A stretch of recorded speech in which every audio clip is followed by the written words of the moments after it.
Famille, le frère Ramon Kota, que vous voyez derrière moi, a été kidnappé dans sa maison par les sbires de Lingingema, le nouveau tyran du Gabon, pour être livré au dictateur et au système dictatorial le plus diabolique du monde, d'Afrique et du monde. Ils l'ont kidnappé, ils l'ont livré à Paul Biya. Écoutez son message. Et après, je vais venir vous montrer quelques vidéos de ses engagements. Écoutez. Je ne demande pas.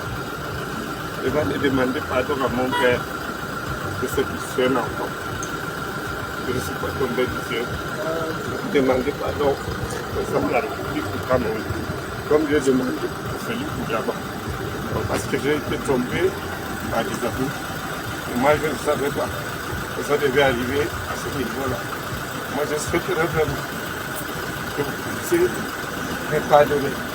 Si tout ça s'est passé sur votre territoire, je demande encore pardon une fois de plus à la République gabonaise. Je veux continuer à demander pardon à mon père, le papa de la nation, son excellence. Regardez, bonne chance, comment ce garçon était engagé. Merci.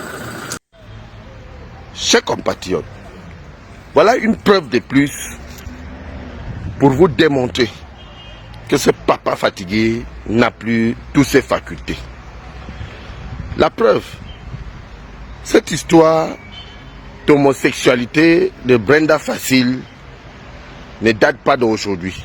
Nous avons vu cette fameuse Brésilienne-là dans notre palais et nous avons vu celle dont d'autres appellent Chantal Biya, dont nous appelons Mama Touf Touf. Celle qui n'a pas changé de comportement, dont la nature de chacun le retrouve toujours. Voilà une preuve de plus que notre pays est vraiment sous le qui-vive. On ne peut pas accepter que dans un palais de la République d'un pays, que des individus, par rapport à leur appartenance satanique et diabolique, puissent se comporter ainsi dans notre palais. Quand on regarde de près ou de loin, on constate que cette dame avait déjà été, une fois de plus, avec la soi-disant première dame du Cameroun, donc la femme du roi Paul Biya, alias Hitler. Nous avons constaté qu'elle avait été photographiée, elle avait pris des vidéos ayant dans notre palais, dans les positions et dans les tournages de films que nous voyons tous. Donc dans une nation, à la tête des hommes sadiques, à la fois les femmes sadiques aussi. Parce que si elle était vraiment une vraie femme, elle ne sera jamais là pour accepter que sa fille amène une autre femme comme elle, même sexe qu'elle, pour dire qu'elle sera en couple ou encore ils se mettront ensemble pour une vraie maman. Donc nous constatons que l'homosexualité qu'il y a au palais d'études, donc beaucoup de femmes se sont plaintes par le passé et que nous avons négligé que ça existe bel et bien dans ce palais-là. Donc la maison du peuple camerounais qui est devenue la maison des hommes sadiques, donc ceux qui ont œuvré pour le diable. Alors, comment est-ce qu'on peut constater que quelqu'un est ministre pendant 6 ans dans un pays où on parle de licenciés et de ceux qui ont fait l'école, les docteurs et autres, etc. et que quelqu'un est ministre pendant 6 ans? C'est parce que ces hommes-là sont éternels, insatisfaits et ils mènent un train de vie qui les dépasse et ils sont au service de ce monde diabolique dont la France a toujours voulu implanter au Cameroun.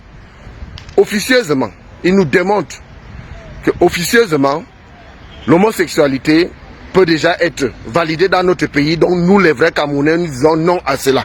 Parce que c'est des gestes qui ne trompent pas. Quand on voit ceux qui sont à la tête des institutions de notre pays soutenir cela, donc personne n'a condamné l'acte.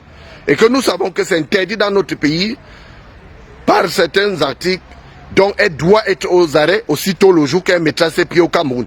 que vous ne vous concentrez pas seulement à attendre les activistes qui sont contre vous pour les mettre en prison, mais vous prenez aussi cette soi-disant fille du président de la République du Cameroun. Elle mérite aussi être punie par la loi, ainsi que les autres qui ont été punis, qui sont encore en prison. Donc dans notre nation, tant que nous respectons nos droits et nos lois, tant que nous faisons valoir nos droits et tant que nous existons, il n'y aura jamais la dépénalisation dans notre pays tant que nous vivons. Parce que nous voulons un Cameroun prospère, un Cameroun nouveau qui permettra à chacun et à la jeunesse de se mettre au travail et non un Cameroun diabolique. Les activistes camerounais pour ceux-là qui sont blessés dans leur esprit, dans leur âme, qui sont à la tête de nos institutions. Nous les rappelons que 2025 c'est maintenant et qu'après 2025, chacun aura en face de lui ses propres problèmes qu'il aurait créés par le passé.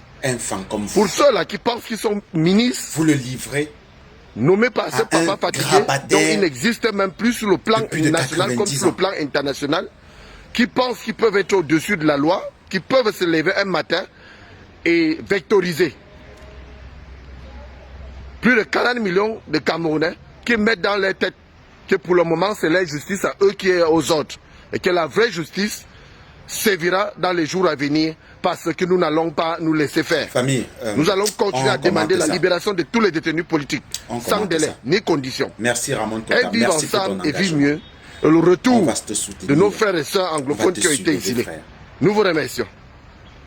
Après cette vidéo que je vous ai laissé écouter, après la débâcle de Brenda Biya qu'on a vu tous sur Internet, c'est elle-même qui a publié.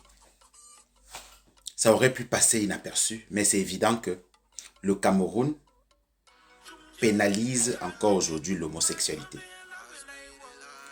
Si les activistes camerounais, comme notre frère Ramon Kota, a décidé de prendre la parole pour dénoncer cela, est-ce que ce n'est pas normal?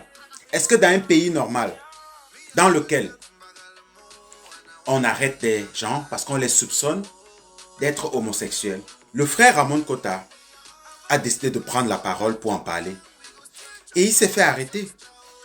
Il s'est fait arrêter par la police gabonaise à travers les plaintes de l'ambassadrice qui est d'ailleurs familière avec la famille présidentielle. Et on décide de le déporter au Cameroun alors qu'il était en exil au Gabon.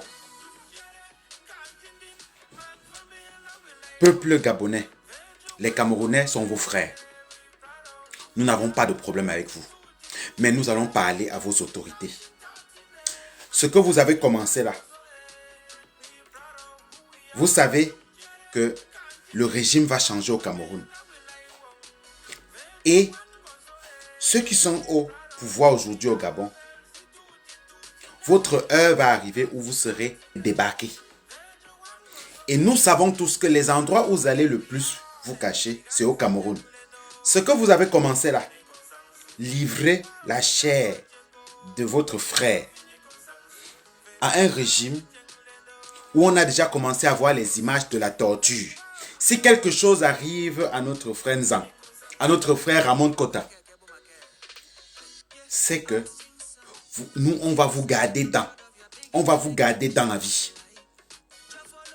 Je ne veux pas m'éterniser sur ça, vous avez déjà tout vu. Le régime camerounais a peur. La peur a changé de camp. Beaucoup de gens avaient décidé de ne plus parler de la politique du Cameroun. Et c'est pour ça qu'on se fait critiquer par les Sénégalais, par les frères de l'Afrique de l'Ouest, les Ivoiriens, etc. Parce qu'ils disent qu'on ne parle pas assez du Cameroun. Nous, on va remonter au créneau. On va remonter au créneau jusqu'à ce que vous libériez tous les prisonniers politiques. Parce que si vous ne voulez pas que les Camerounais vous dénoncent, arrêtez la barbarie. Arrêtez la barbarie. Libérez Ramon Kota. Libérez Ramon Kota. Libérez Ramon Kota. Paul Biya est à Paris. On va lancer le Kacham. On va lancer le Kacham. On s'était calmé, mais vous recommencez. Vous recommencez à nous attaquer. Je ne parle pas plus.